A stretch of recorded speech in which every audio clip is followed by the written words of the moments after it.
الحمد لله رب العالمين والصلاة والسلام على أشرف الأنبياء والمرسلين وعلى آله الطيبين وأصحابه الطاهرين أما بعد فأعوذ بالله من الشيطان الرجيم بسم الله الرحمن الرحيم وقل رب زدني علما وقال الله تبارك وتعالى اقرأ باسم ربك الذي خلق آمنت بالله صدق الله العظيم وبلغنا رسوله النبي الكريم رؤوف الرحيم عليه أفضل الصلاة والتسليم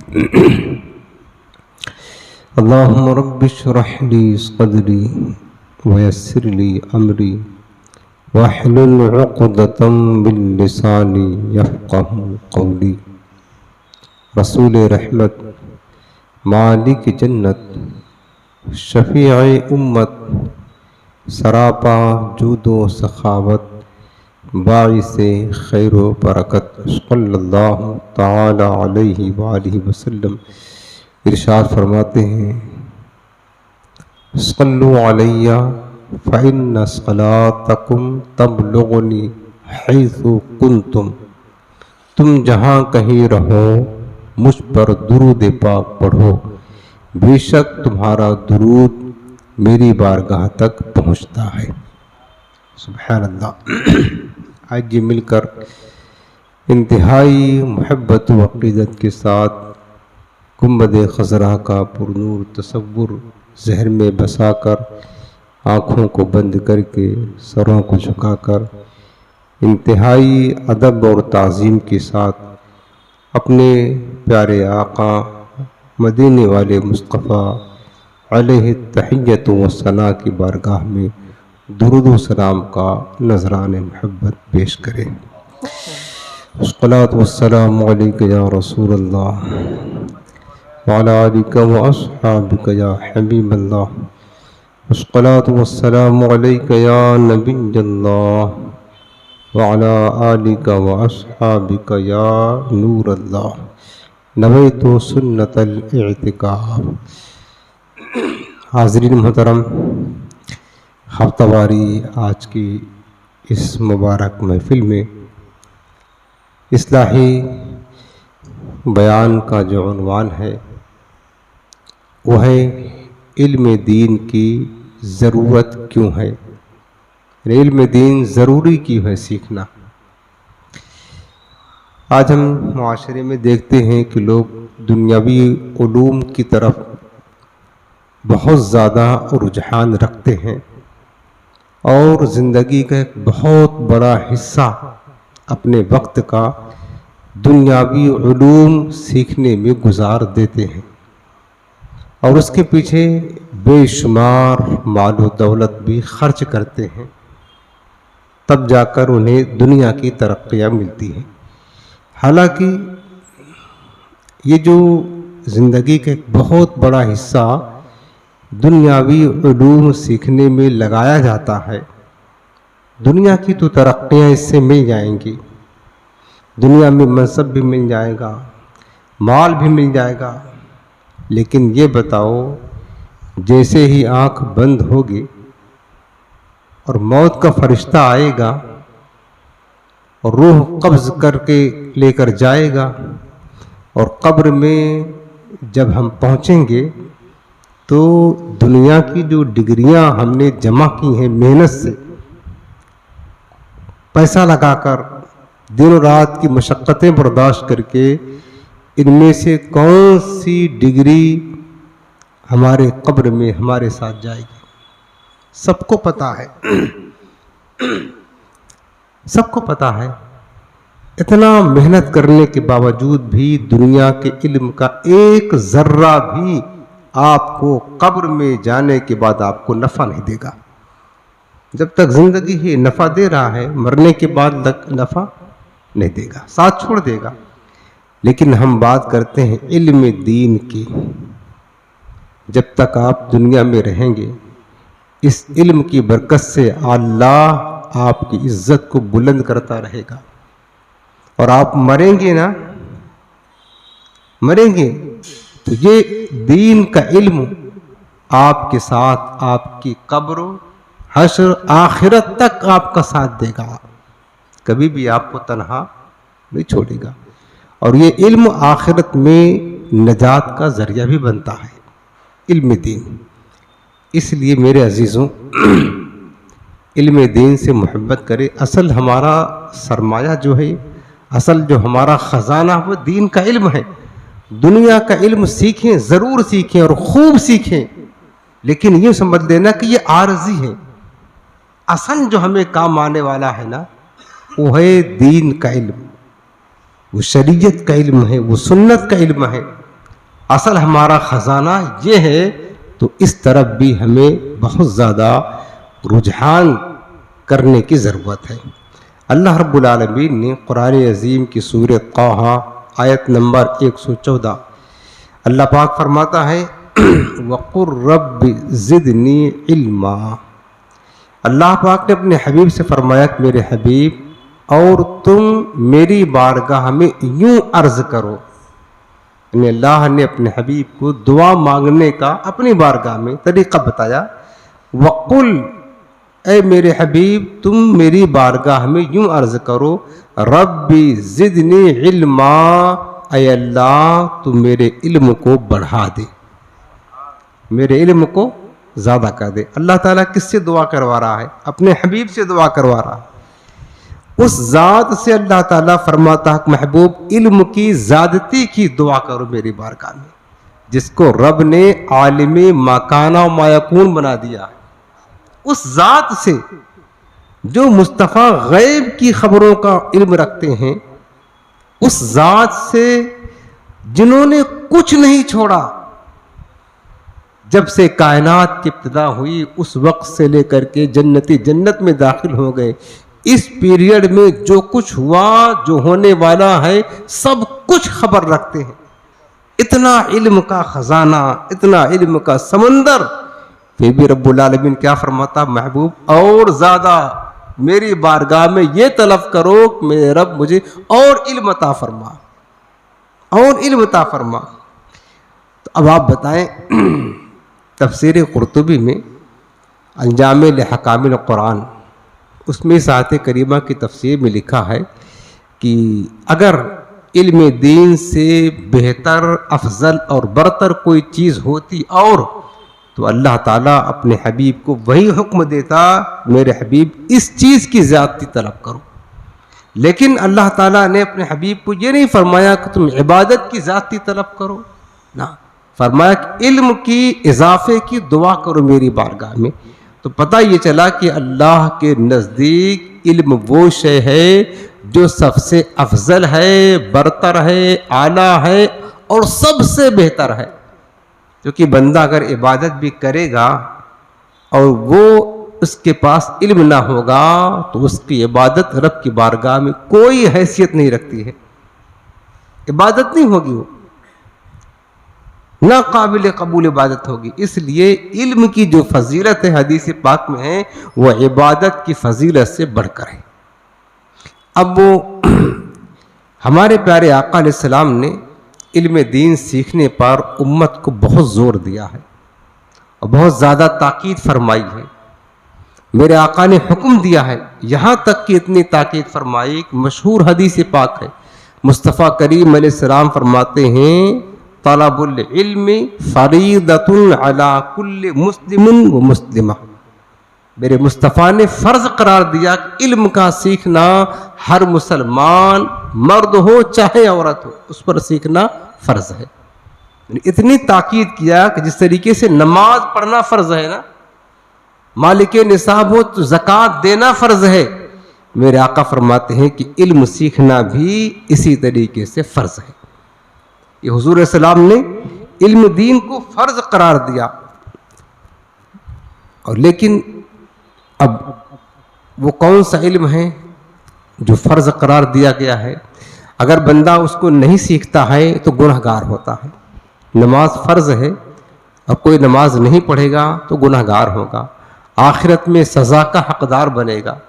اسی طریقے سے جو دین کا علم مصطفیٰ کریم نے فرض قرار دیا ہے، اگر وہ بھی نہیں سیکھے گا، اس فرض کو نہیں ادا کرے گا تو گنہگار ہوگا اور پھر آخرت میں سزا کا حقدار بنے گا۔ لیکن میرے عزیزوں، ہم نے تو یہ دیکھا ہے کہ دنیا داروں کے نزدیک علم دین کی کوئی حیثیت نہیں رہی، کوئی نہیں رہی۔ دنیا کی علم کی حیثیت بہت بڑھ کر ہے۔ آپ جانتے ہوں گے دنیا کی ترقیاں اور دنیا کے اعلیٰ ڈگریاں، اعلیٰ ترین علم حاصل کرنے کے لیے لوگ اپنا وطن چھوڑ کر کے دوسرے ملک جاتے ہیں۔ ڈاکٹر بننے جاتے ہیں، نہیں جاتے ہیں دوسرے جگہ جاتے ہیں نا، تو مزید علم کی ترقی کے لیے جاتے ہیں نا۔ دنیا لوگوں کے دلوں میں اتنا رچ بس گئی ہے، دنیا کی محبت اتنی زیادہ بھر گئی ہے نا، ان کو اپنے دین کے فرائض کا علم نہیں ہے، لیکن دنیا کا علم حاصل کرنے کے لیے اپنا ملک چھوڑ کر لندن جا رہے ہیں، یو کے جا رہے ہیں، سمرقند اور بخارا جا رہے ہیں ڈاکٹر بننے کے لیے، دنیا سیکھنے کے لیے، دنیا کا علم حاصل کرنے کے لیے۔ اور ان کے گھر سے مسجد قریب ہے، وہاں دین کے علم کی خیرات تقسیم ہوتی ہے، اپنے گھر کے قریب دین کا علم سیکھنے کے لیے نہیں آ رہے۔ یہ ہے کہ نہیں آج؟ وہاں لوگ مال خرچ کر کے جا رہے ہیں، ماں باپ کو، بیوی بچوں کو چھوڑ کر کے جا رہے ہیں، اپنا وطن چھوڑ کر کے جا رہے ہیں، پیسہ بھی خرچ کر رہے ہیں۔ اور یہاں حال یہ ہے کہ گھر کے قریب مسجد ہے، مسجد میں دین کے علم کی خیرات دی جاتی ہے، علم دین سکھایا جاتا ہے، لیکن مفت میں سکھایا جاتا ہے، کوئی چارج نہیں، لیکن پھر بھی لوگ دین کا علم سیکھنے کے لیے تیار نہیں تیار ہے۔ نہ اپنے ایمان کی فکر ہے، نہ عقیدے کی فکر ہے، نہ اپنے دین کی فکر ہے۔ خدا جانے آخرت میں اللہ تعالیٰ کی بارگاہ میں جواب کیا دیں گے۔ بہرحال میرے عزیزوں، جس علم کو میرے مصطفیٰ نے فرض قرار دیا ہے سیکھنا، وہ کون سا علم ہے؟ تو اس حدیث پاک کی شرح کرتے ہوئے حضرت ملا علی قاری رحمۃ اللہ علیہ فرماتے ہیں، اس سے مراد وہ دینی اور مذہبی علم ہے جس سے خدا کی معرفت اور اس کی وحدانیت کی پہچان ہو۔ اللہ تعالیٰ کی پہچان جس علم سے ہو، اس کے نبی کی معرفت حاصل ہو، خدا کی معرفت حاصل ہو، وہ ہے علم دین۔ علم دین ہی کی برکت سے بندہ اللہ اس کی رسول کا قرب حاصل کر لیتا۔ اور بعض اوقات دنیا کے علوم جو ہے نا، یہ گمراہیت پیدا کر دیتے ہیں۔ سائنسی پڑھنے والے بہت سارے اسٹوڈنٹ ہیں ایسے، وہ اتنا زیادہ سائنس سے متاثر ہو جاتے ہیں کہ وہ سب چیزیں اپنی عقل کے ترازو میں تولنا شروع کر دیتے ہیں۔ تو قرآن عظیم کی یا دین کی کوئی بات جو سائنس سے ٹکراتی ہے نا، تو وہ سائنس کو قبول کر لیتے ہیں اور دین کی اپنی سنت اور شریعت کی باتوں کو چھوڑ دیتے ہیں، قرآن کو مقابلے میں لا کر کے چھوڑ دیتے ہیں۔ تو دنیاوی علوم اگر دین کا علم نہیں ہے تو بعض اوقات کے بندے کا ایمان ہی غارت کر دیتی ہے، ایمان تباہ کر دیتی ہے پیارے۔ اس لیے وہ مذہبی علم ہے، وہ دینی علم ہے جس کا سیکھنا میرے مصطفیٰ نے فرض قرار دیا ہے، جس سے خدا تعالیٰ کی وحدانیت اور اس کی معرفت نصیب ہو۔ اور شیخ عبدالحق محدث دہلوی رحمۃ اللہ تعالیٰ علیہ اس حدیث کی شرح میں فرماتے ہیں کہ جو علم سیکھنا فرض ہے وہ آپ نوٹ کر لیں، اور آپ بھی کوشش کریں کہ ہم اپنے اس فریضہ کو ادا کریں۔ اگر ہم نے کوشش نہ کی، یاد رکھنا آخرت میں پھر جواب دینا ہمارے لیے مشکل ہو جائے گا۔ شیخ محقق عبدالحق دہلوی رحمۃ اللہ علیہ فرماتے ہیں کہ ہر مسلمان کے لیے وقت کے لحاظ سے اس پر علم دین سیکھنا فرض ہے۔ مثلاً اگر کوئی مسلمان ہوا تو اسلام کے احکام، اس کے ارکان کیا ہیں، اس کا علم سیکھنا فرض ہو جائے گا۔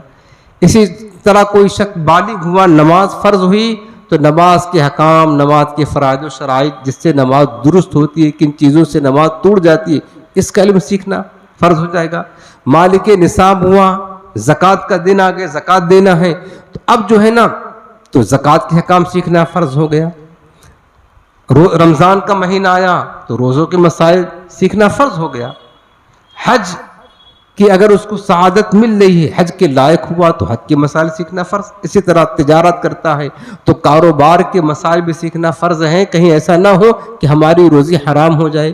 اگر جاب کرتے ہیں، آپ نوکری کرتے ہیں تو اجارہ کے مسائل سیکھنا ضروری ہے، ورنہ ایسا نہ ہو کہ ہم محنت بھی کر رہے ہیں اور ہماری کمائی شریعت کے مطابق نہ ہو تو حرام ہو جائے گی. تو یہ سارے مسائل، یعنی انسان کو جن جن چیزوں کی ضرورت پیش آتی ہے ان کے احکام، ان کے مسائل سیکھنا اس پر فرض قرار دیا گیا ہے. اور سب سے پہلی بنیادی چیز جو ہے نا علم دین کی فرضیت کے حوالے سے، وہ ہے بندے کے عقائد کا علم. عقائد کا علم یعنی اتنا علم رکھنا ضروری ہے، سیکھنا کہ بندہ اپنا عقیدہ سلامت رکھ سکے، محفوظ رکھ سکے. یہ چیز کیا ہے؟ فرض ہے، یاد رکھنا. آج کسی کو نہیں پتا، عوام کی بات کرتا ہوں، نہیں پتا ہے. اگر کوئی غیر مسلم ہمارے سامنے آ کر یہ کہے کہ یار اسلام تمہارا اچھا مذہب ہے، ہم قبول کرنا چاہتے ہیں، ایسا کرو کہ آپ اسلام کی کچھ خوبیاں بتاؤ، اسلام کیسا مذہب ہے، کیا سکھاتا ہے، کیا بتاتا ہے، تاکہ ہم متاثر ہو کر کے اسلام قبول کر لیں. اگر ہمارے سامنے کوئی ایسا کہہ دے آ کرنا تو پھر ہم اس کو اطمینان بخش اپنے مذہب کے بارے میں جواب نہیں دے سکتے، کیونکہ ہمیں خود بھی نہیں پتا ہے. ہم اگرچہ پیدا ہوئے ہیں مسلمان کے گھر میں، بچپن سے مسلمان ہیں، پیدائش سے مسلمان ہیں، لیکن اپنے دین کے بارے میں، اپنے اسلام کے بارے میں، اسلام کے بنیادی عقائد کیا ہیں، اس بارے میں ہم کو پتا نہیں ہے. ہم کسی غیر مسلم کو مطمئن نہیں کر سکتے. یہ بہت بڑی کمزوری ہے، یہ بہت بڑی کمزوری ہے ہمارے لیے. تو میرے عزیزوں، اس کو اہمیت دیجئے اور دین علم کا شوق اپنے اندر پیدا کرے. اب علماء نے جو لکھا ہے نا کہ سب سے پہلی چیز علم دین ضروری کیوں ہے ہمارے لیے، یہ سمجھنا ہے. دین کا علم سیکھنا ضروری کیوں ہے یہ سمجھنا ہے.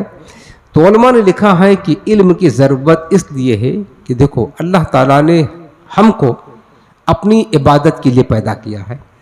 کیا فرمایا؟ وَمَا خَلَقْتُ الْجِنَّ وَالْإِنسَ إِلَّا لِيَعْبُدُونَ. رب تعالیٰ نے انسان اور جنات کو اپنی عبادت کے لیے پیدا کیا ہے. اب آپ بتائیں کیا کوئی شخص بغیر علم کے رب کی عبادت کر سکتا ہے؟ نہیں کر سکتا.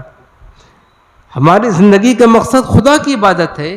اگر ہمارے پاس علم نہ ہوگا کہ عبادت ہے کیا شاہ، یہی نہیں پتا ہے، عبادت کیسے کی جاتی یہی نہیں پتا ہے، عبادت میں افضل کون ہے یہی نہیں پتا ہے، تو بغیر علم کے عبادت نہیں ہو سکتی ہے. جب ہمارے پاس علم نہ ہوگا تو پھر ہم عبادت سے محروم ہو جائیں گے، اور اگر عبادت کریں گے بھی تو ہماری عبادت کامل نہیں، ہماری عبادت ناقص ہوگی. اس لیے ضروری ہے علم سیکھنا تاکہ ہم اپنے مقصد میں کامیاب ہو سکیں. دوسری چیز اللہ پاک نے فرمایا ہے اپنے حبیب کے بارے میں وَمَا آتَاكُمُ الرَّسُولُ فَخُذُوهُ وَمَا نَهَاكُمْ عَنْهُ فَانْتَهُوا. اللہ کی رسول جو تمہیں دیں اس کو لے لو، اور جس چیز سے منع کر دیں اس سے باز آ جاؤ. یعنی حضور کی اطاعت کرنے کا حکم دیا اللہ تعالیٰ نے. اب حضور علیہ السلام کی تعلیمات کو سیکھے بغیر، حضور کی تعلیمات پر عمل کیے بغیر، اس کو سیکھے بغیر ہم کیسے حضور کی اطاعت کر سکتے ہیں؟ یہ بتائیے. ہمیں کیا پتا ہوگا اگر علم نہ ہوگا تو سرکار کی سنت کیا ہے، حضور کی سیرت کیا ہے، کیا چیز مصطفیٰ نے دیا ہے، کن چیزوں سے منع کیا ہے. جب تک اگر علم نہ ہوگا تو ہم حضور کی اطاعت نہیں کر سکتے. اور حضور کی اطاعت کرنا ہر امتی کے لیے لازم ہے، اور اطاعت کرنے کے لیے علم سیکھنا شرط ہے، مصطفیٰ کی تعلیمات جاننا شرط ہے. تو اس لیے ضروری ہوا کہ علم سیکھا جائے تاکہ خدا کی عبادت کا بھی حق ادا کر سکیں اور مصطفیٰ کی اطاعت اور سنت کی پیروی کا بھی حق ادا کر سکیں. اس لیے بندے مومن کے لیے ضروری ہے کہ وہ علم حاصل کرے، ورنہ نہ رب کی عبادت کا حق ادا کر سکتا ہے نہ مصطفیٰ کی اطاعت کر سکتا ہے، کہ بغیر علم کے یہ دونوں چیزیں حاصل نہیں ہو سکتی ہیں. امام فخر الدین رازی رحمۃ اللہ تعالیٰ علیہ تفسیر کبیر میں لکھتے ہیں کہ یہ علم جو اللہ نے فرض کیا، رسول پاک نے فرض کیا، اس کی حکمت بتا دیں. علم دین کی فرضیت کی حکمت کیا ہے؟ رسول پاک نے علم دین کو فرض قرار کیوں دیا؟ فرماتے ہیں امام رازی رحمۃ اللہ تعالیٰ علیہ کہ اللہ تعالیٰ نے مجھے فرائض کی ادائیگی کا حکم دیا ہے نا، جو فرض ہیں اس کو ادا کرو. نماز فرض ہے، زکوٰۃ فرض ہے، حج فرض ہے، فرائض کی ادائیگی کا حکم دیا ہے. امام راضی فرماتے ہیں اور میں بغیر علم کے فرائض کی ادائیگی نہیں کر سکتا. کون کر سکتا بتائیں علم کے بغیر؟ پھر فرماتے ہیں اللہ تعالیٰ نے مجھے گناہوں سے بچنے کا حکم دیا ہے اور میں بغیر علم کے گناہوں سے باز نہیں رہ سکتا، چونکہ جب بندے کو پتا ہوگا کہ یہ چیزیں گناہ ہیں، یہ چیزیں ثواب ہیں، تب تو وہ بچے گا گناہوں سے اور ثواب کا کام کرے گا. اور جب علم ہی نہیں ہے تو گناہوں سے بچنا ممکن نہیں ہے.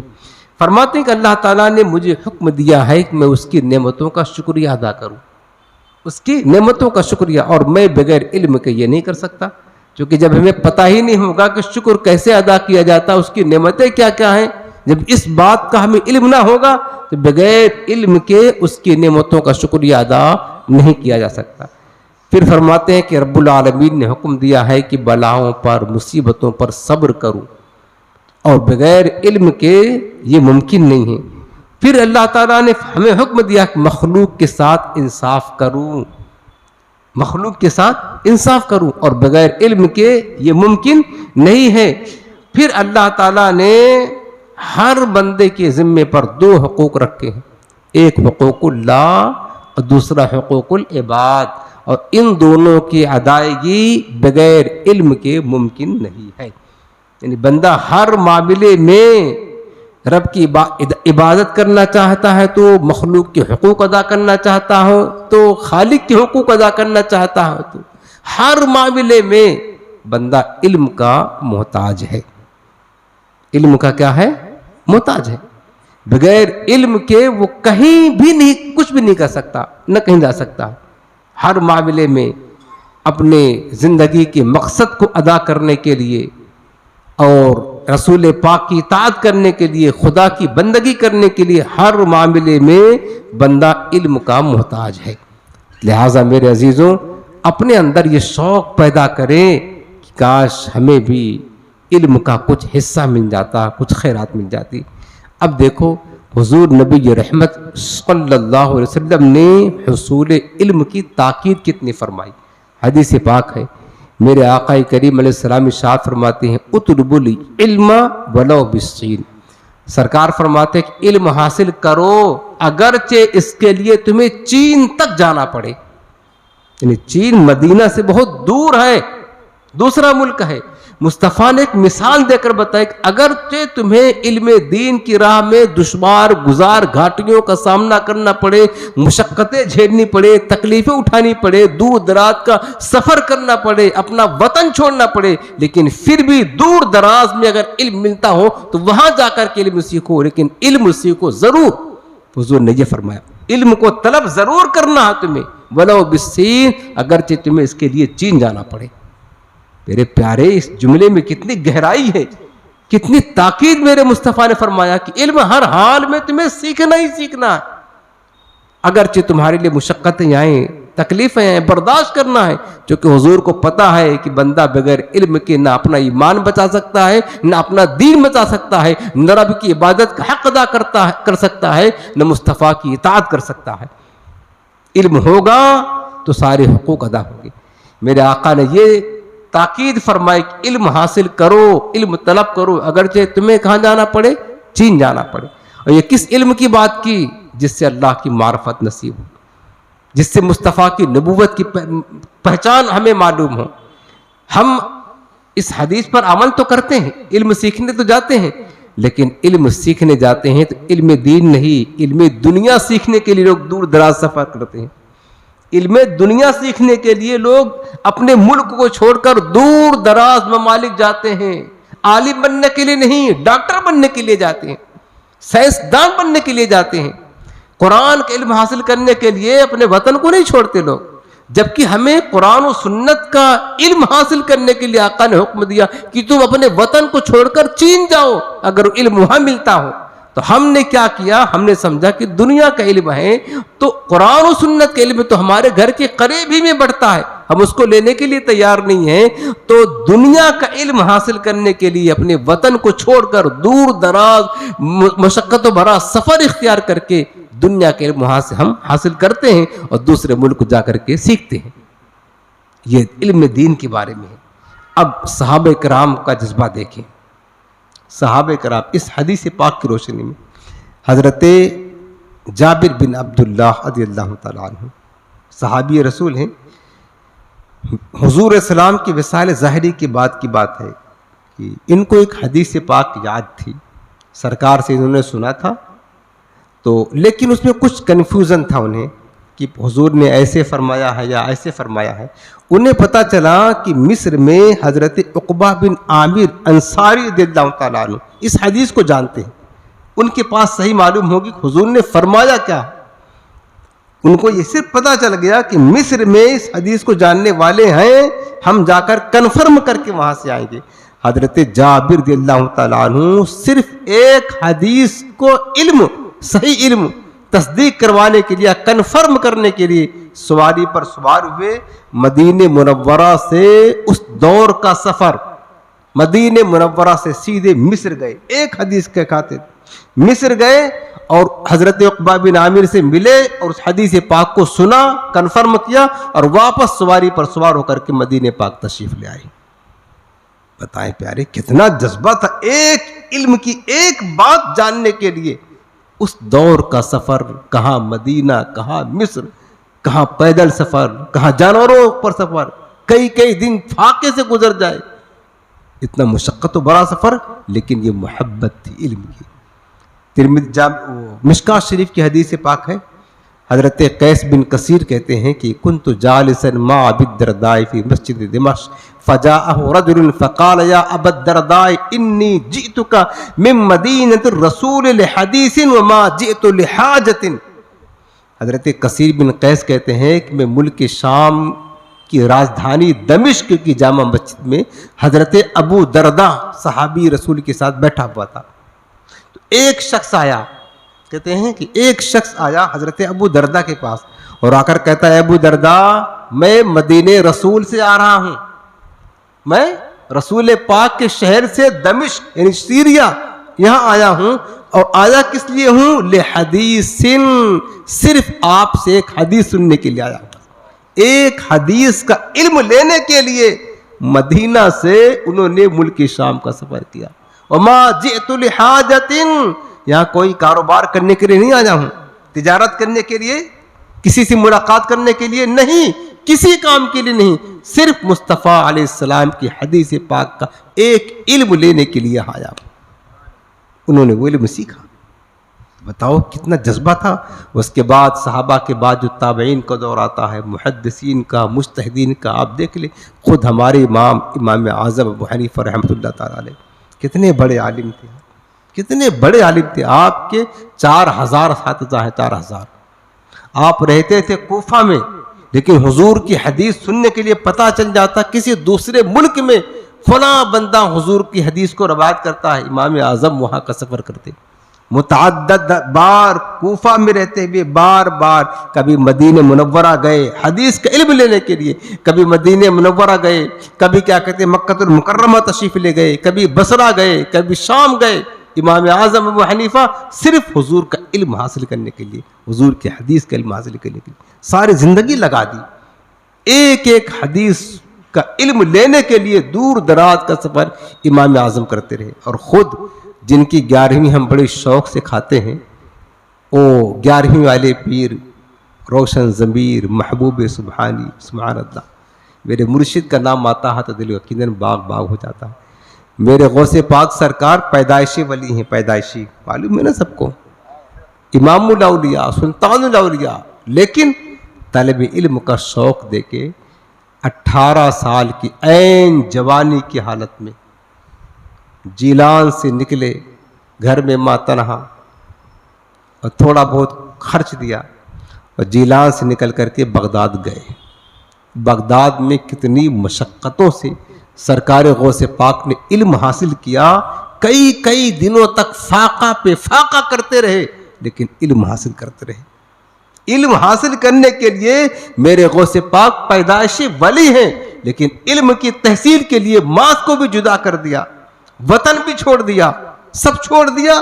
علم حاصل کرنے کے لیے فاقہ برداشت کرتے رہے. درختوں کے پتے کھا کر, دجلہ کا پانی پی کر میرے غوث پاک تحصیل علم کرتے رہے. پیارے, یہ علم کی شان ہے. اس کے بعد دیکھو غریب نواز سرکار محبت کرتے ہیں نا, 20 سال اپنے مرشد گرامی حضرت خواجہ عثمان ہارونی کی خدمت میں رہے، ان کی بستر اٹھا کر کے ڈھوتے رہے، ان کی خدمت کرتے رہے 20 سال تک۔ غریب نواز سرکار ان سے اکتساب فیض اور علم حاصل کرتے رہے، زندگی گزار دی ہمارے بزرگوں نے، ہمارے اسلاف نے زندگی گزار دی۔ امام اعظم کے شاگرد ہیں حضرت امام ابو یوسف رحمۃ اللہ تعالیٰ علیہ، بہت بڑے عالم ہیں، مجتہد بھی ہیں اور قاضی القضات بھی تھے اپنے دور کے۔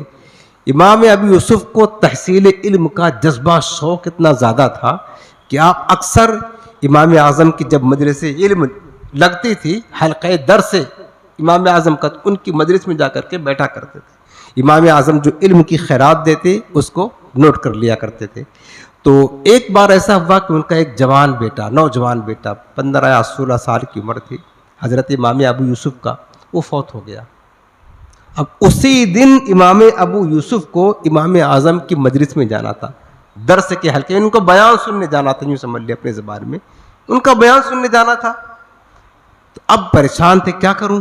اگر میں اپنے بیٹے کی تدفین میں، بیٹا فوت ہوا ہے، بہت محبت بھی کرتے تھے، ظاہر سی بات ایک عین نوجوان بیٹا فوت ہو جائے تو باپ کے دل پر کیا گزرتی، لیکن یہ سب دنیا کے دکھ درد کو ایک طرف رکھتے تھے، اللہ اس کے رسول کی محبت غالب ہوتی تھی ان کے دلوں پر، علم دین سیکھنے کا شوق جو تھا نا وہ غالب رہتا تھا۔ اب امام ابو یوسف پریشان ہیں کہ اگر بیٹے کی تجہیز و تکفین میں لگتا ہوں تو امام اعظم کا بیان رہ جائے گا، نہیں سن پاؤں گا، ہو سکتا ہے امام اعظم کو ایسی بات بتائے جو ہمیں معلوم نہ ہو تو میں اس سے محروم ہو جاؤں گا، نہیں سن پاؤں گا۔ تو پھر آپ نے کیا کیا کہ علم کا شوق دیکھیں، بیٹے کی مسجد پڑی، اپنے خادموں سے کہا کہ میں اپنے بیٹے کی تجہیز و تکفین کا انتظام کا معاملہ تمہارے حوالے کرتا ہوں، میرے بیٹے کو غسل دے دینا، کفن پہنا کر کے قبر کھود کر کے دفن کر دینا، مجھے امام اعظم کا بیان سننے کے لیے جانا ہے۔ امام ابو یوسف نے بیٹے کو چھوڑ دیا اور پھر امام اعظم کے مجلس درس میں جا کر کے بیٹھ گئے۔ یہ شوق تھا، تب امام اعظم بنے۔ اور ہمارا حال سب غور کرے، ہمارا حال تو یہ ہے پیارے کہ ہمارے پاس ٹائم بھی ہے نا، ٹائم بھی ہے۔ ایک دوست کہہ دے ہمیں پتہ بیان میں جانا، دوست کیا چلو چائے پی کے آتے ادھر نا، تو ہم بیان کو قربان کر دیں گے اور چائے پینے کو ترجیح دیتے ہیں۔ کھانا جانا ہے تو ہم علم دین کو سیکھنے کو اس کو قربان کر دیں گے، کوئی بات نہیں، تو کوئی معمولی بات ہے، کھانا چلو کھاتے ہیں۔ یعنی ہم سمجھ لو کہ دنیا کی ہر شے کو بلند رکھتے ہیں، دین کی ہر شے کو نیچے رکھتے ہیں، یعنی اس کی اہمیت نہیں ہے۔ 2 لقمہ کھانے کے لیے ہم دین کی علم کو، کتنا علم آپ کو 1 گھنٹہ کے بیان میں کتنی حدیثیں میں آپ کو سناتا ہوں یار، کتنی حدیثیں دین کی، کتنا ثواب ملتا ہے۔ ابھی میں آپ کو علم کی فضیلت بھی بتاتا ہوں، لیکن ہم قربان کر دیتے ہیں آسانی کے ساتھ ہمارے سر میں ذرا درد ہوا، قربان کر دیا، آج بیان میں نہیں جانا ہے، دوست نے دعوت دے دیا، چلے گئے اس کے ساتھ میں، چھوڑ دینا ہے۔ اتنا آسان، کتنی، یعنی ہم اس محفل واعظ کی اہمیت کاش ہمیں سمجھ میں آ جاتی کہ اللہ تعالیٰ کتنا ثواب، کتنی عظمتیں ہمیں اس مبارک علم دین کی محفل میں عطا فرماتا ہے، اور آخرت میں ہمیں کتنا کام آئے گا، یہ مرنے کے بعد پتہ چلے گا آخرت میں۔ پھر آپ سوچو گے کاش یار کوئی بیان مس نہ ہوا ہوتا، ہر چیز چھوڑ کر کے کاش ہر بیان میں جاتے اور حضور کی حدیثوں کو سنتے اور حضور کے دین کا علم لیتے، تاکہ آخرت میں آج ہمیں کام آتا۔ یہ اس وقت احساس ہوگا، لیکن احساس اس وقت ہوگا تو کوئی فائدہ نہیں ملے گا۔ آج اگر احساس ہو جائے، آج آپ کو فائدہ ملے گا۔ امام ابو یوسف جوان بیٹے کی مسجد کو چھوڑ کر امام اعظم کے درس میں تشریف لے گئے اور انہوں نے وہاں علم حاصل کیا، ان کا بیان سنا۔ یہی امام ابو یوسف جب آپ کا انتقال ہوا کچھ عرصے کے بعد، تو کسی بزرگ نے خواب میں کیا دیکھا، امام ابو یوسف رحمۃ اللہ تعالی علیہ جنت کے عالی شان محل کے دروازے پر کھڑے، اور اس محل کی بلندی عرش اعظم تک چھوتی تھی۔ تو پوچھا کہ امام ابو یوسف یہ محل کس کا ہے؟ کہنے لگے یہ تو ہمارا محل ہے، اللہ نے ہمیں دیا ہے۔ کس عمل کے سبب تم نے یہ محل حاصل کیا؟ تو کہنے لگے بس جو میں علم دین سے محبت کرتا تھا، علم دین سیکھا کرتا تھا، علم دین حاصل کرتا تھا، اللہ نے اسی علم کی حرص کی وجہ سے اللہ نے ہمیں یہ محل عطا فرما دیا۔ علم کا شوق جو میرے دل میں تھا، اللہ نے علم دین کی شوق کی برکت سے جنت کا عالیشان محل عطا فرمایا اور فرمایا کہ لوگوں اگر تم بھی رب کی بارگاہ میں قربت چاہتے ہو اور اعلیٰ مقام چاہتے ہو تو تمہیں بھی چاہیے کہ علم کو حاصل کرو، علم کو پھیلاؤ، تاکہ اللہ تعالیٰ تمہیں بھی ایسی عظیم عظیم نعمتیں عطا فرمائے۔ کیا سمجھ رہے ہیں؟ یہ علم کا فیضان ہے، کوئی معمولی شے نہیں ہے پیارے عزیزوں۔ تو لہٰذا میرے پیارے علم دین سے محبت کرے۔ ہمارے اسلاف نے پوری زندگی علم دین کے تحصیل میں گزار دی ہے، جبکہ ان کے پاس خزانہ تھا اور ہمارے پاس تو کچھ بھی نہیں ہے۔ ہمیں تو اپنے ایمان کی حقیقت کے بارے میں پتہ نہیں ہے، اپنے عقائد کا ضروری جو بنیادی معلومات ہیں، بیزک معلومات، ہمیں وہ بھی نہیں ہے۔ تو ہمیں چاہیے کہ ہم اس دین علم سے محبت کریں، یہ تمہارے لیے آخرت میں سرمایہ ہے۔ اب دیکھیں علم کی اہمیت کیا ہے۔ امام غزالی رحمۃ اللہ تعالیٰ علیہ فرماتے ہیں کہ علم کا نفع بہت زیادہ ہے، علم کا نفع بہت زیادہ ہے، کیونکہ بندہ عبادت کے معاملے میں علم کا سخت محتاج ہے، اور عبادت کی جو دیوار ہے یہ علم کی بنیاد پر قائم ہوتی ہے۔ بغیر علم کے کوئی عبادت نہیں ہوتی ہے۔ میرے غوث پاک نے فرمایا ہے جو بندہ علم کے بغیر عبادت کرتا ہے وہ جتنا سنوارے گا، جتنا چاہے گا سنوارے اتنا ہی زیادہ وہ بگاڑے گا۔ جتنا سنوارنے کی کوشش کرے گا، چونکہ علم ہوگا نہیں تو کیا سنوارے گا، وہ بگاڑے گا۔ فرماتے ہیں جو شخص علم حاصل نہ کرے، امام غزالی کا ارشاد نقل کر رہا ہوں، جو شخص علم حاصل نہ کرے وہ عبادت اور ان کے ارکان کو ٹھیک طریقے سے ادا نہیں کر سکتا۔ آج ہم نے دیکھا ہے کئی لوگ اپنے مسجد میں، اگر آپ دیکھنا چاہتے ہیں تو میں خود آپ کو دکھاؤں گا، شریعت کا دین میں نے بتایا، بہت مرتبہ بتایا ہوا ہے، لیکن لوگ شوق نہیں نہ شوق سے سنتے ہیں۔ ہمارے پیچھے نماز پڑھنے والے آج ان کے فرض جو ہے نا، نماز کے جو ارکان ہیں وہ چھوٹ رہے ہیں۔ سجدہ سے نہیں ہوتا ہے، قراءت سے نہیں ہوتی ہے، رکوع سے نہیں ہوتا ہے، یعنی فرض جو ہے نماز میں جن کو اگر چھوڑ دیں گے تو نماز ہی باطل ہو جائے گی۔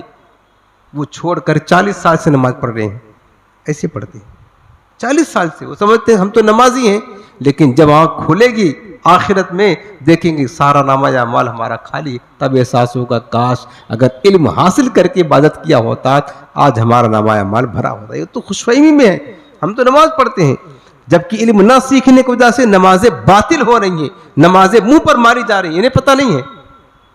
نماز بالکل غلط طریقے سے ادا کرتے ہیں، بالکل غلط، کبھی فرض چھوٹ رہا ہے، کبھی شرائط چھوٹ رہے ہیں، کبھی واجب چھوٹ رہے ہیں، گنہگار بھی ہو رہے ہیں، عبادت بھی ادا نہیں ہو رہی ہے۔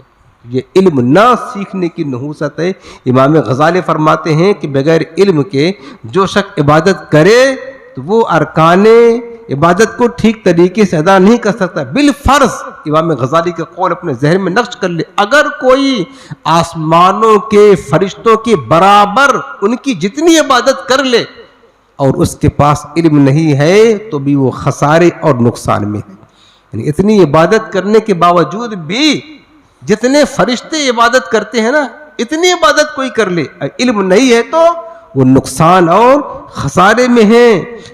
تو لوگوں جس طرح ہو سکے علم ضرور حاصل کرو اور اس کے حاصل کرنے میں سست نہ بنو، اور گمراہ ورنہ پھر گمراہی کی خطرات سے دوچار ہوگے۔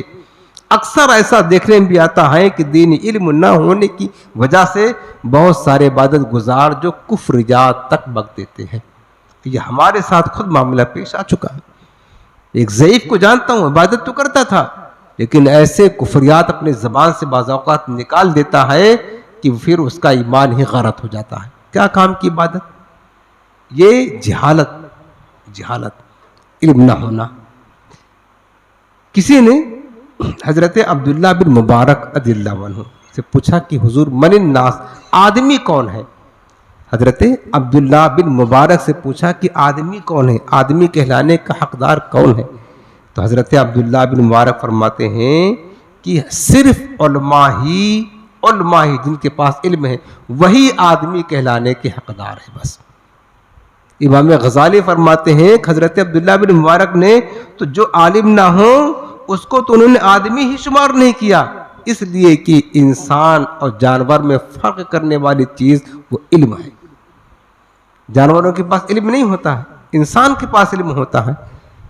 حضرت معاذ بن جبل رضی اللہ عنہ نے فرمایا ہے کہ علم امام ہے اور عمل اس کا مقتدی ہے. یاد رکھنا امام افضل ہوتا ہے نا, علم امام ہے اور عمل کیا ہے؟ مقتدی ہے. حضرت معاذ بن جبل کی روایت میں ہے کہ علم امام ہے اور عمل مقتدی ہے. فرمایا کوئی عبادت اس وقت تک صحیح نہیں ہوتی جب تک کہ عبادت کرنے والا یہ نہ جانے کہ اس عبادت کے ارکان اور اس کے ضروری شرائط کیا ہیں. فرماتے ہیں کہ کوئی عبادت اس وقت تک عبادت نہیں ہو سکتی جب تک کہ وہ یہ نہ جان لے کہ اس عبادت میں شرائط کیا ہیں, واجبات کیا ہیں, فرائض کیا ہیں. اس کی معلومات نہ ہو عبادت کرے گا بھی تو اس کی عبادت ناقص رہ جائے گی, قابل قبول نہیں ہوگی. جیسا کہ حدیث پاک بیان کرتے ہیں کہ حضور نبی کریم السلام بیٹھے ہوئے تھے, ایک شخص آیا, اس نے نماز پڑھی اور نماز پڑھ کر جب جانے لگا تو میرے آقا نے بلایا, کہا کہ تم نے نماز پڑھی؟ کہا ہاں یا رسول اللہ. کہا پھر سے پڑھ, تو نے نماز نہیں پڑھی. حضور نے کیا فرمایا؟ پھر سے پڑھ تو نے نماز. حالانکہ حضور کے سامنے نماز پڑھ کر جا رہا تھا, پھر وہ گیا نماز پڑھا. پھر جب جانے لگا تو حضور نے پھر بلایا, کہا پھر سے پڑھ, تو نے نماز نہیں پڑھی. 2-3 بار ایسے کیا تو حضور نے نماز اس نے پڑھی, اس کی نماز کو حضور نے باطل کر دیا کہ تو نے نماز پڑھی ہی نہیں. کیوں؟ اس لیے کہ وہ نماز تو پڑھ رہا تھا لیکن اس کے پاس نماز کا علم نہیں تھا, نماز کے ارکان کو صحیح طریقے سے ادا نہیں کر رہا, پتہ ہی نہیں تھا کہ نماز کے فرائض کیا ہیں, شرائط کیا ہیں, نماز میں ضروری کیا چیزیں ہیں. جب پتہ نہیں ہوگا تو انسان اپنے من سے نماز پڑھے گا تو خطائیں کرے گا. تو حضور نے بغیر علم کے جو نماز پڑھ رہا تھا اس کی نماز کو باطل قرار دے دیا کہ تو نے اگرچہ پڑھی نماز لیکن تو نے نماز ہی نہیں پڑھی, اس کو دوبارہ پڑھ. پھر اس نے کہا حضور آپ ہمیں سکھائیں ہم کس طرح پڑھیں. پھر مصطفیٰ نے اس کو سکھایا, تب جا کر اس نے نماز پڑھی تو اس کی نماز قبول ہوئی. کیا سمجھ رہے ہیں؟ نماز ہی باطل ہو جاتی ہے اگر علم نہ ہو تو. اس لیے میرے پیارے عزیزوں علم سے محبت کریں. قرآن و حدیث میں تحصیل علم کی سخت تاکید فرمائی گئی ہے اور ساتھ ہی ساتھ علم اور صاحبان علم کے فضائل بھی بیان کیے گئے ہیں. مگر افسوس آج مسلمان علم دین کی ناقدری میں مبتلا ہیں جس کی وجہ سے پوری دنیا میں ذلیل و خوار ہو رہے ہیں. ایسے میں اگر ہم چاہتے ہیں کہ اپنے کھوئے ہوئے وقار کو حاصل کریں, رب کو راضی کر سکے, رسول خدا کی خوشنودی حاصل کریں, تو ہمیں چاہیے کہ علم دین کی تلاش اور جستجو میں لگ جائیں. یہی رب تک پہنچنے اور دنیاوی و اخروی آفات و بلیات سے نجات کا ذریعہ ہے. حضرت ابو ذر غفاری رضی اللہ تعالیٰ عنہ حضور کے صحابی ہیں. کسی نے سوال کیا ان سے کہ ابو ذر یہ بتاؤ کہ مجھے علم حاصل کرنے کا شوق تو ہے لیکن میں علم اس لیے حاصل نہیں کرتا کہ نہ جانے کہ اس پر عمل کر سکوں گا یا عمل نہ کر سکوں گا, اس وجہ سے شوق ہونے کے باوجود بھی میں علم حاصل نہیں کرتا. تو حضرت ابو ذر غفاری رضی اللہ عنہ فرمانے لگے کہ ہر حال میں علم ہر حال میں جہالت سے بہتر ہے. اگرچہ علم حاصل کرو تمہیں عمل کرنے کا موقع ملے یا نہ ملے لیکن پھر بھی علم و جہالت سے بہتر ہے. اور یہی سوال حضرت ابو دردہ سے جب کیا گیا تو آپ نے فرمایا انسان جس حال پر مرے گا بروز قیامت اسی حال پر اٹھے گا. اگر وہ جاہل مرا ہے تو جاہل اٹھے گا, عالم بن کر کے مرا ہے تو عالم بن کر کے اٹھے گا.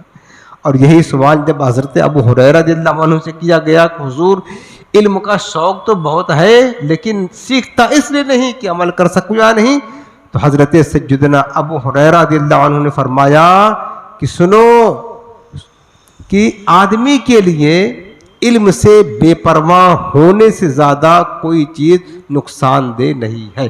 یعنی انسان جو علم سے بے پرواہ ہوتا ہے, سستی کرتا ہے, غفلت اختیار کرتا ہے, تو یہی چیز انسان کے لیے سب سے زیادہ نقصان دہ ہے. سب سے زیادہ نقصان اس کے ایمان کے لیے بھی خطرہ ہے, اس کے دین کے لیے بھی خطرہ, اس کے عبادت کے لیے بھی خطرہ. چونکہ علم نہ ہوگا تو وہ کسی چیز کو وہ صحیح طریقے سے ادا نہیں کر سکتا.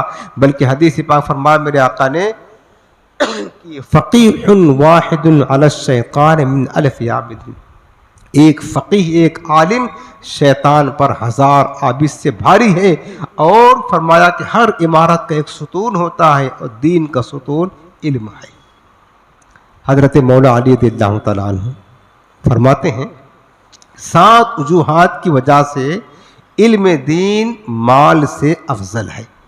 آج مسلمان زیادہ مال طلب کرنا چاہتے ہیں، علم نہیں، حالانکہ علم جو ہے نا یہ مال سے افضل ہے۔ مولا کائنات کا فرمان عرض کر رہا ہوں، فرماتے ہیں کہ پہلی بات علم انبیاء کی میراث ہے، انبیاء کی وراثت ہے، جبکہ مال فرعون کی میراث ہے، اور انبیاء کی میراث یہ افضل ہوتی ہے۔ علم خرچ کرنے سے گھٹتا نہیں بڑھتا ہے، جبکہ مال خرچ کرنے سے گھٹ جاتا ہے۔ اتنی پیاری نصیحت ہے، پھر اس وجہ سے علم افضل ہے۔ مال کی حفاظت کرنے کی ضرورت پڑتی ہے صاحب مال کو، یعنی اگر مال جمع کیا ہے تو فکر رہتی ہے کہ اس کی حفاظت کرے، کہیں گم نہ ہو جائے، چوری نہ ہو جائے، جبکہ جس کے پاس علم ہوتا ہے تو علم خود صاحب علم کی حفاظت کرتا ہے۔ پھر فرمایا کہ جب آدمی مر جاتا ہے تو اس کا مال دنیا میں باقی رہتا ہے، ٹھیک ہے نا، دنیا میں رہ جاتا، کوئی ساتھ لے کر کے نہیں جاتا ہے، جبکہ علم دین آدمی کے ساتھ اس کی قبر تک جاتا ہے، قبر میں بھی جاتا اور آخرت میں بھی جاتا ہے۔ علم دین ساتھ نہیں چھوڑتا، مال ساتھ چھوڑ دیتا، اس وجہ سے علم جو ہے نا مال سے افضل ہے۔ پھر فرمایا کہ مومن اور کافر دونوں کو حاصل ہوتا ہے، جبکہ علم دین صرف مومن کامل کو حاصل ہوتا ہے، اس وجہ سے علم مال سے افضل ہے۔ فرمایا کہ لوگ دینی معاملات میں صاحب علم کے محتاج ہوتے ہیں، مسئلہ پوچھنا طلاق کا، وراثت کا، نماز کا، تو کس کے پاس جائیں گے؟ صاحب علم عالم کے پاس جائیں گے۔ دنیاوی صاحب ثروت کے پاس کوئی جائے گا مسئلہ دین کا پوچھنے کے لیے؟ کوئی نہیں جاتا، اس وجہ سے علم افضل ہوا۔ پھر فرمایا کہ علم کی برکت سے پرسرات سے گزرنے میں آسانی ہوگی اور مدد ملے گی، جبکہ مال پرسرات سے گزرنے میں رکاوٹ پیدا کرے گا۔ حدیث پاک ہے، میرے آقا فرماتے ہیں کہ من یرید اللہ بہ خیرا یفقہہ فی الدین، اللہ جس کے ساتھ بھلائی کا ارادہ فرماتا ہے اسے دین کا عالم بنا دیتا ہے۔ اللہ نے آپ علم دین کی محفل میں آئے ہیں نا، اس کو اسے معمولی نہ سمجھے پیارے۔ میرے آقا نے فرمایا کہ علم کی مدرسے جنت کی کیاری ہیں، کیاری، ریاض الجنہ حدیث پاک میں لفظ آیا۔ حضور نے فرمایا کہ جب تمہارا گزر اذا مررتم بریاض الجنت فرتعوا، جب جنت کی کیاریوں کے پاس سے تم گزرو نا تو وہاں سے کچھ پھول اور کچھ فروٹ، کچھ خوشے چن لیا کرو۔ قالوا یا رسول اللہ ما ریاض الجنہ، صحابہ نے کہا حضور جنت کی کیاریاں کیا ہیں؟ آقا نے فرمایا کہ مجالس العلم، علم کی جو محفل ہے یہی جنت کی کیاری ہے۔ آپ جنت کی کیاری میں بیٹھے پیارے، خوش نصیب ہیں، اور اللہ نے آپ کے ساتھ بھلائی کا ارادہ کیا ہے تو علم دین کے تحصیل کے لیے آپ کو یہاں پر بٹھا دیا ہے۔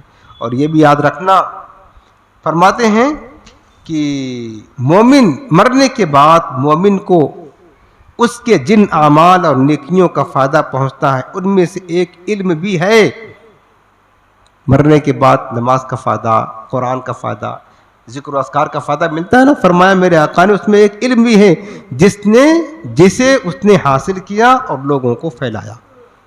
حضور نبی کریم علیہ السلام فرماتے ہیں جب انسان مر جاتا ہے اس کے سارے عمل کا سلسلہ ختم ہو جاتا ہے، مگر 3 عمل اس کے جاتے ہیں، صدقہ جاریہ، اور وہ علم جو لوگوں میں تقسیم کر کے گیا ہے لوگ اس سے فائدہ اٹھا رہے ہیں، اور نیک اولاد، نیک اولاد۔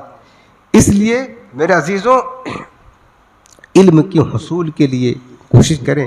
اب جب آپ روزانہ یہ ہفتہ میں ایک دن اس محفل میں آتے ہیں جو اللہ تعالیٰ آپ کو برکت دے دیتا ہے، اس کا ثواب اللہ تعالیٰ کتنا دیتا ہے وہ میں آپ کو عطا کر دیتا ہوں۔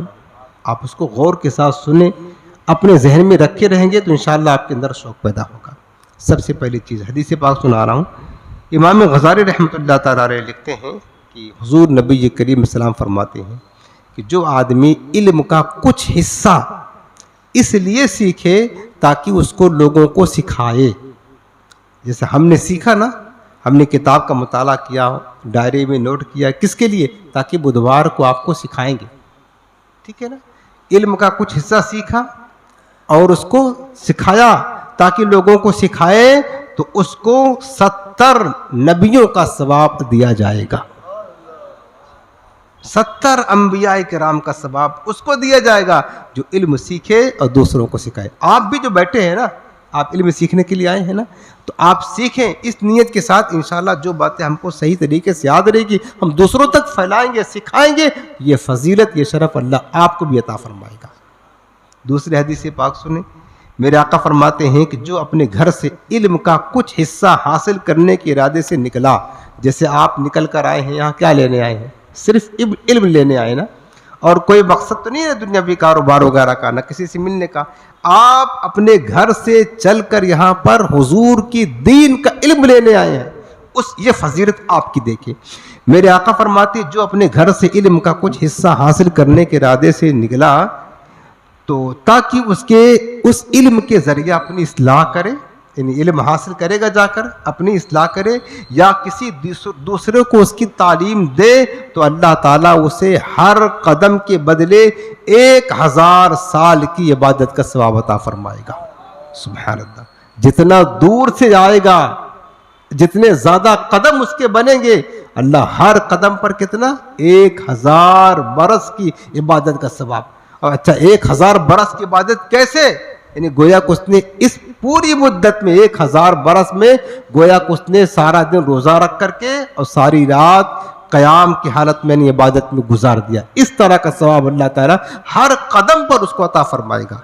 جو علم کی محفل میں آتا ہے علم حاصل کرنے کے لیے تاکہ اس پر عمل کرے یا دوسروں کو پہنچائے, اور فرشتے اسے اپنے آغوش رحمت میں لے لیتے ہیں, اور علم کی تلاش میں نکلنے والے کے لیے آسمان پر پرواز کرنے والے پرندے, سمندر کے تہ میں تیرنے والی مچھلیاں, اور زمین کے اوپر چرنے والے, رینگنے والے, ہر چیز اس کے لیے رحمت کی دعا کرتے. اور سنو, اور اللہ تعالیٰ اسے 70 صدیقوں کا مرتبہ عطا فرمائے گا جو علم سیکھنے اپنے گھر سے نکل کر کے مدرسے علم میں جاتا. آپ کے لیے 70 صدیق کا مرتبہ اللہ تعالیٰ آپ کو عطا فرمائے گا. ہر قدم پر 1000 برس کے عبادت کا ثواب عطا فرمائے گا. فرمایا اور آدمی کا یہ عمل یعنی علم دین حاصل کرنا اس کے لیے اس بات سے بہتر ہے کہ اگر ساری دنیا کے خزانے اس کو دے دیے جائیں اور وہ راہ خدا میں سب خیرات کر دے تو بھی اتنا ثواب نہیں ملے گا جتنا ثواب اس کو علم حاصل کرنے میں ملتا ہے. اتنا ثواب ہے. اگر آپ کے پاس پورے خزانے ہوں کائنات کی, وہ خیرات کرے راہ خدا میں, تو اس سے بہتر یہ ہے کہ آپ کسی عالم کی صحبت میں بیٹھ کر اس سے حضور کا دین حاصل کرے, علم سیکھے. یہ میرے مصطفیٰ نے فرمایا کہ یہ اس کے لیے زیادہ ثواب اور زیادہ بہتر ہے. ایک روایت اور سنیں, نزہۃ المجالس کی ہے. حضور نبی کریم صلی اللہ علیہ وسلم نے فرمایا کہ جو جنتی لوگوں کو دیکھنا چاہے اسے چاہیے کہ جو علم حاصل کرنے کے لیے لوگ نکلے ہیں, جن کو طلبہ کہتے ہیں, علم دین کی طلبہ, ان کی زیارت کر لیا کریں. آقا نے ان لوگوں کے لیے جو دین حاصل کرنے کی غرض سے دین کا علم حاصل کرنے کے لیے اپنے گھر سے نکلتے ہیں, وہ طالب علم کہلاتے ہیں. طالب علم, طلبہ, اسٹوڈنٹ جس کو بولتے ہیں. تو فرمایا کہ جو جنتی لوگوں کو دیکھنا چاہتا ہے اسے چاہیے کہ طلبہ کی زیارت کر لے. نیز حضور نے فرمایا جو طالب علم مانے آپ علم سیکھنے کے لیے آئے ہیں, آپ طالب علم ہیں, آئے ہیں نا علم سیکھنے. جو طالب علم یعنی علم سیکھنے والا کسی عالم دین کے پاس علم دین حاصل کرنے کے لیے جاتا ہے تو اس کے نامہ اعمال میں قدم قدم پر 1 سال کی عبادت لکھی جاتی ہے, اور ہر قدم کے بدلے جنت میں 1 شہر اللہ تعالیٰ اسے عطا فرمائے گا. جب وہ زمین پر چلتا ہے تو زمین کا ذرہ ذرہ اس کے لیے دعائے رحمت کیا کرتا ہے. یہ آپ کے لیے فضیلت ہے. آپ بتائیں یہ فضیلت جو آپ کو یہاں آنے سے مل رہی ہے, دوستوں کی دعوت پہ ملے گی, آپ کو چائے پینے جائیں گے تو ملے گی, ہوٹلوں پہ ملے گی, آپ ایسے جائیں گے چھوڑ دیں گے علم کی محفلت, یہ فضیلت ملے گی. آپ کو 2 لقمہ کھانا تو مل جائے گا, دوستوں کی بیٹھک تو مل جائے گی, سب کچھ مل جائے گا. ہم جو آپ کے پیچھے لگے رہتے ہیں, بار بار دعوت دیتے ہیں, بلاتے ہیں, کیا غرض ہے ہماری؟ آپ بتائیں, ہم آپ سے کیا چاہتے ہیں؟ دنیا کا کوئی منصب چاہتے ہیں, کوئی مان چاہتے ہیں, کوئی خدا کی قسم آپ کو بھی پتا ہے کچھ نہیں چاہتے ہیں. ایک چیز کی حرص ہے کہ کاش آپ بھی مسلمان ہیں نا, دین کا علم سیکھیں, اللہ اس کے رسول کی اطاعت کرے, آپ کی آخرت بن جائے. بس ایک چیز چاہتے. ہماری بھی آخرت بن جائے پہلے اور اس کے بعد آپ کی بھی آخرت بن جائے. اس لیے میرے پیارے ہفتہ واری ہمارے بزرگوں نے اس طرح کی محفلیں منعقد کر کے دین کے کام کیا ہوا ہے. میرے غوث پاک سرکار خود ہفتہ میں 3 دن محفلیں علم سجاتے تھے, بیان کرتے تھے محفلیں. اللہ کے رسول صحابہ کو جمع کر کے مسجد میں واعظ کیا کرتے تھے. اس طریقے سے یہ اسلام دنیا کے کونے کونے میں پہنچا ہے. اس طریقے سے دین کی تعلیم لوگوں تک پہنچتی ہے. اس لیے پیارے عزیزوں, خدارا علم سے محبت کرے. آپ نے دیکھا کتنا ثواب ہے یار, قدم قدم پر اللہ ایک شہر جنت میں عطا فرمائے گا. حضور کا سچا وعدہ ہے, ایک ایک قدم پر 1000 برس کی عبادت کا ثواب. ہم 1000 برس کہاں عبادت کر سکتے ہیں پیارے؟ مشکات شریف کی حدیث پاک ہے, میرے آقا فرماتے تدارک العلم ساعۃ من اللیل خیر من حیاها. رات کی تھوڑی سی گھڑی میں علم کا حاصل کرنا ساری رات عبادت کرنے سے افضل ہے. کہاں عبادت کر پا رہے ہیں بتائیں آپ؟ ہم سے تو فرض نہیں پڑا جا رہا. عشاء کی نماز پڑھنا بھاری ہے تو کم سے کم جو آسان ہے, اور اس آسانی میں مصطفیٰ نے اتنے زیادہ ثواب کی بشارت عطا فرمائی ہے, ہم وہ کریں. پیارے وقت زیادہ ہوا, آج اپنی گفتگو ختم کرتا ہوں. بس آپ سے یہ عرض کرنا ہے, اس مبارک جو محفل ہر ہفتہ سجتی ہے نا, اس کو اہمیت دیں, اس کو اہمیت دیں. اور ہفتہ میں ایک دن بہت ایمرجنسی ہو نا, آپ کو بہت ایمرجنسی ہو تو ٹھیک ہے, باقی کچھ چلنے جیسا ہو تو آپ اس محفل کو چھوڑ کر کے کہیں اور نہ جایا کریں, آ جایا کریں, بیٹھ جایا کریں. آپ کو بیٹھنا ہے, سننا غور کے ساتھ. اللہ کتنا ثواب دے گا, مرنے کے بعد آپ کو احساس ہوگا, بہت برکتیں دے گا, علم ملے گا, اللہ اس کے رسول کی قربت ملے گی, رب کی رضا ملے گی, ہمارا دین سلامت رہے گا, ہمارا ایمان سلامت رہے گا. آپ اس کو اہمیت دیں اور ہمارے فون کا انتظار نہ کیا کریں, نہ میسج کا ہر ہفتہ ہوتا ہے. آپ خود آیا کریں, دوسرے دوستوں کو دعوت دیا کریں. دین کا کام ہمارے ہی ذمہ داری پر ہے, ہم سب کی ذمہ داری ہے, میرے آقا نے لگائی ہے. کوئی بھی بندہ اگر ہمارے ذریعہ سے آ کر کے سیکھ لے, کسی بات پر عمل کر لے پیارے, تو ہمارے لیے ثواب جاریہ بن جائے گا. بہرحال دین کی خدمت کرے, علم دین کی خدمت کرے, ہر ہفتہ پابندی کے ساتھ محفل میں آیا کرے. اللہ تعالیٰ آپ سب کو سلامت رکھے اور بے پناہ برکت عطا فرمائے. آخر میں آپ کو وظیفہ عطا کر دیتا ہوں. آج کا جو وظیفہ ہے دعا کی قبولیت کا وظیفہ. علماء نے بیان کیا ہے کہ کوئی شخص جسے پریشان ہو جائے اور وہ بیمار ہو یا رزق کی تنگی کا شکار ہو یا کسی اور مصیبت میں گھرا ہوا ہے, بعض اوقات آج کل پریشانیاں تو بہت زیادہ ہیں, آپ کو پتہ ہے, تو اسے چاہیے کہ وہ باوضو قبلہ رخ بیٹھ کر 100 مرتبہ سورہ فاتحہ پڑھے. پوری سورہ فاتحہ الحمدللہ رب العالمین سے وللضالین تک 100 مرتبہ سورہ فاتحہ پڑھنے کے بعد اللہ تعالیٰ سے اپنی جائز حاجت کی دعا مانگے. سورہ فاتحہ کی برکتوں سے اللہ تعالیٰ اس کی دعا کو قبول فرما دے گا اور اس کی تمام مشکلات کو اللہ آسان فرما دے گا.